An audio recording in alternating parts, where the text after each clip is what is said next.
ನಮಗೆ ಬೇಡದ ವಸ್ತುಗಳು ನಾವು ಮನೇಲಿ ಇಟ್ಕೊಳ್ಳೋದಿಲ್ಲ. ಬೇಡದ ವಸ್ತುಗಳು ನಮ್ಮ ಪರ್ಸ್ ಜೇಬಲ್ಲೂ ಕೂಡ ಇಟ್ಕೊಳ್ಳೋದಿಲ್ಲ. ಹಾಗೆಯೇ ಬೇಡದ ವಿಷಯಗಳನ್ನು ಯಾಕೆ ನಾವು ತಲೆಗೆ ಹಾಕ್ಕೋಬೇಕು? ಒಮ್ಮೆ ಯೋಚನೆ ಮಾಡಿ.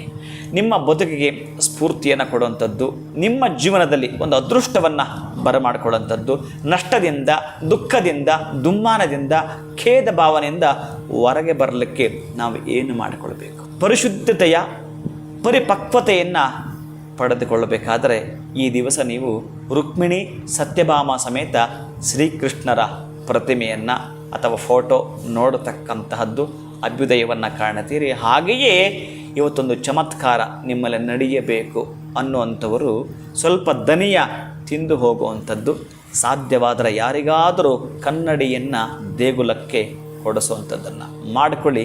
ಚಮತ್ಕಾರ ನಡೆಯುವಂಥದ್ದನ್ನು ತಾವು ಕಾಣ್ತೀರಿ.